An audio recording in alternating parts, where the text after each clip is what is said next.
మనమెటుపోతున్నా పయనమెందాకైనా అడుగు తడబడుతున్నా. గ్రామంలో ఉన్న హై స్కూల్లో విద్యా బోధన ఏ విధంగా జరుగుతుంది, పిల్లలు ఏ విధంగా ఉంటున్నారో అది గమనించండి. తద్వారా తల్లిదండ్రులందరూ మీ గ్రామంలో ఉన్న పాఠశాలని అభివృద్ధి చేసుకుని, అంటే మీ పిల్లల్ని జాయిన్ చేయడం వల్ల, పాఠశాలకు సంధానించడం వల్ల, పాఠశాల పేరెంట్స్ మీటింగ్ జరిగినప్పుడు రావడం వల్ల, పాఠశాలలో ప్రభుత్వ పాఠశాలలో చదివే విద్యార్థులు మాత్రమే నైతిక విలువలు కలిగి ఉంటారు. అంటే తల్లిదండ్రులతో కానీ, లేదా ఉపాధ్యాయులతో కానీ, గ్రామ పెద్దలతో కానీ, లేదా తనకు తాను ఏ విధంగా ఉండాలనేది పాఠశాలలో, ప్రభుత్వ పాఠశాలలో ముఖ్యంగా ప్రైమరీ దగ్గర అంటే 5వ తరగతి వరకు ఇక్కడ నేర్చుకున్న తర్వాత 6వ తరగతికి మన హై స్కూల్స్కి వచ్చిన తర్వాత మన హై స్కూల్లో చదివే పిల్లల్ని చూడండి. బాల్యం రమ్మందరాదే గుర్తుకొస్తే కంట చెమ్మ పెట్టిస్తుంటుంది స్నేహాలే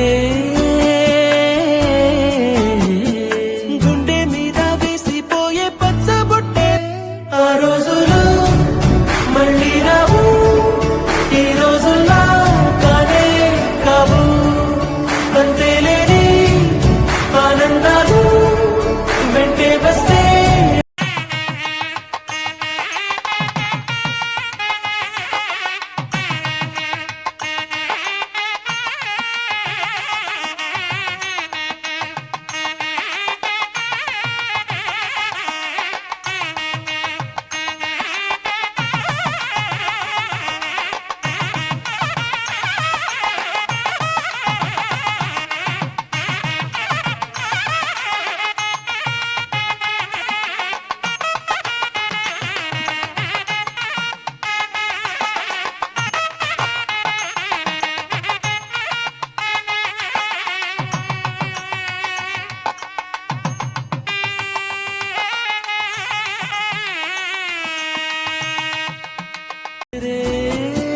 బాల్యం రమ్మందరాదే గుర్తుకొస్తే కంట చెమ్మ పెట్టిస్తుంటుంది స్నేహాలే.